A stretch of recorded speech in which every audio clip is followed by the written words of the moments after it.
मैंने आपको स्पष्ट तौर पे कहा, चुनाव आयोग के नियम कानून के से बड़ा कोई नहीं। हमें तो कोई आपत्ति नहीं, आप हमें नोटिस दीजिए ना। अगर आपको लगता है हमने कोई उल्लंघन किया है तो हमें दीजिए, हमेशा देते ही आए हैं, कोई ऐसा तो नहीं कि नहीं दिया।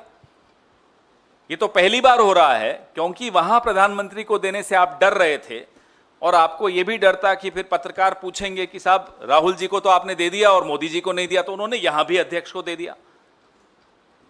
क्यों? आप हमें भी दीजिए, हमने मना किया क्या? हम सरकार में आने वाले हैं, हम सरकार में आएंगे, उसके बाद भी आपसे ये उम्मीद करेंगे कि अगर हमने कुछ गलत किया तो आप हमें नोटिस दीजिए। लेकिन अभी जिसकी सरकार है उसके सामने आपके मुंह और हाथ बंद क्यों हो जाता है? चुनाव आयोग का यह काम है कि डर के बैठ जाए, इसलिए बनाया उन्हें चुनाव आयोग। खेरा जी, रही बात आपके दूसरे सवाल की, हमने वो अभी ऑर्डर पूरी तरह से स्टडी नहीं किया, हमारे कानूनी विशेषज्ञ उस ऑर्डर को पढ़ रहे हैं।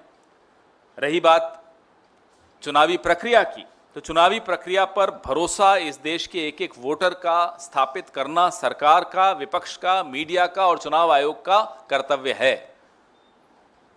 खेरा जी, फर्स्ट चुनाव।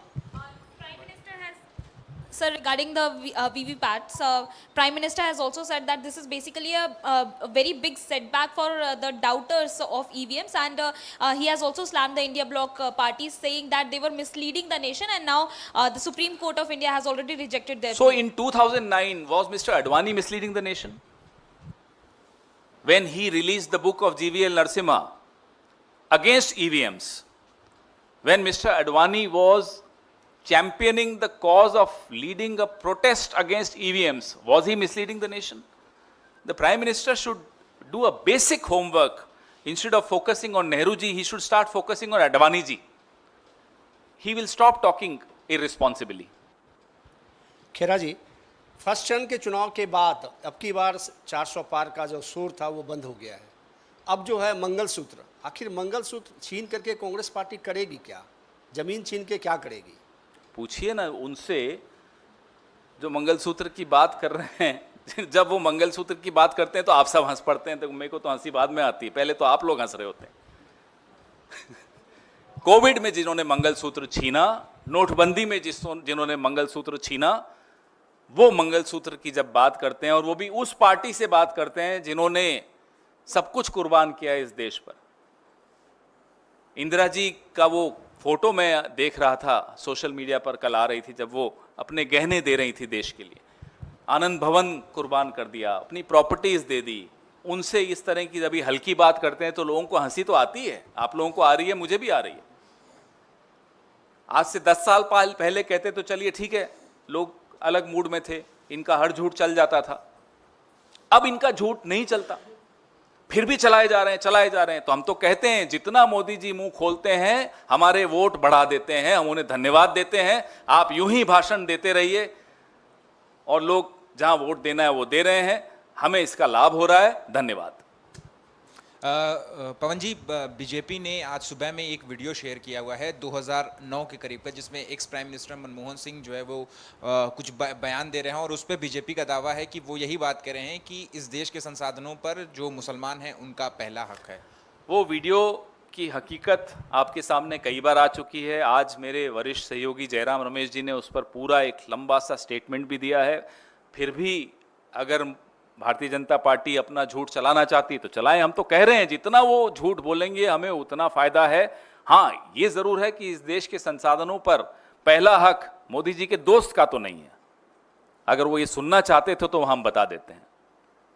आज पीएम पश्चिम बंगाल में कैंपेनिंग कर रहे थे और उन्होंने ये कहा कि शायद उनका पूर्व जन्म बंगाल में हो चुका है या फिर वो आने वाला जन्म बंगाल में लेने वाले हैं। अब बताइए इस पे आप क्या जवाब चाहते हैं मुझसे? एक ही वक्त में उस व्यक्ति ने मगरमच्छ से भी लड़ाई की, चाय का भी काम किया, हिमालय भी चले गए। एक वक्त में, एक ही कालांतर में उन्होंने ये सब कर दिया। इमरजेंसी से भी लड़े, बीए भी की, एमए भी की, सब कुछ उसी दौरान कर दिया। सलाम है साहब उनको, सलाम।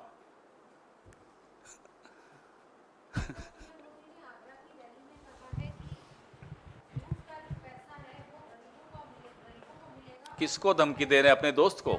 जनता को देने पर काम जारी है। अरे तो अपने ही दोस्त को धमकी क्यों दे रहे हो?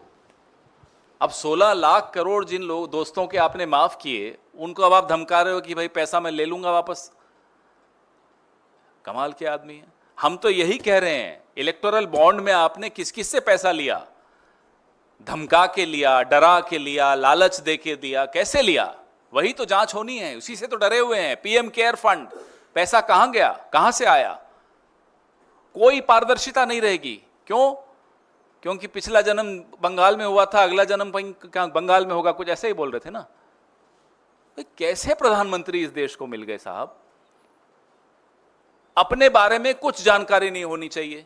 हां, मगरमच्छ से लड़े वो मालूम होना चाहिए, लेकिन पीएम केयर फंड में चीन की कौन सी कंपनी का पैसा आया ये नहीं मालूम होना चाहिए। क्यों नहीं मालूम होना चाहिए? इलेक्टोरल बॉन्ड में किस किस कंपनी के दरवाजे पे ईडी गई और उससे फिर आपने हफ्ता वसूली की, ये नहीं मालूम होना चाहिए। क्यों नहीं मालूम होना चाहिए?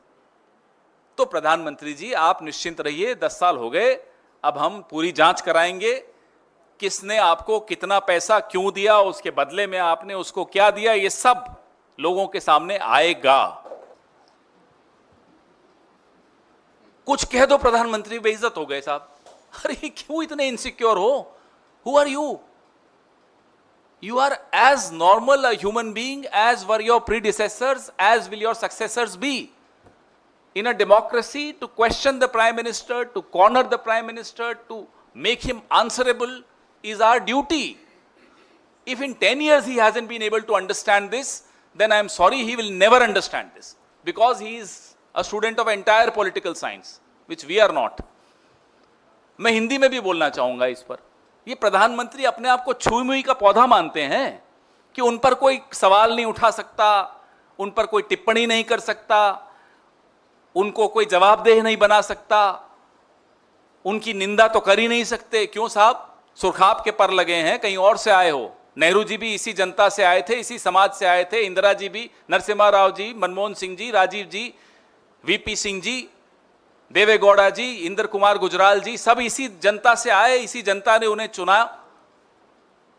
उनमें से तो किसी ने कभी नहीं कहा कि हमारी निंदा मत करना, हमें सवाल मत पूछना।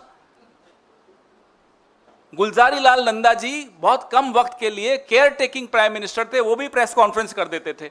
साहब 10 साल से बैठे हैं छुई मुई की तरह, कोई सवाल नहीं पूछ सकता उनसे। डरते हो, सवालों से डरते हो। बरसात में नाचना भी है और भीगने से भी डरना है। इस देश ने ऐसा प्रधानमंत्री नहीं देखा। राहुल जी बिल्कुल ठीक कह रहे हैं। अभी 2 चरणों में झूठ शुरू हुआ, ऐसा झूठ जो कभी सुना नहीं।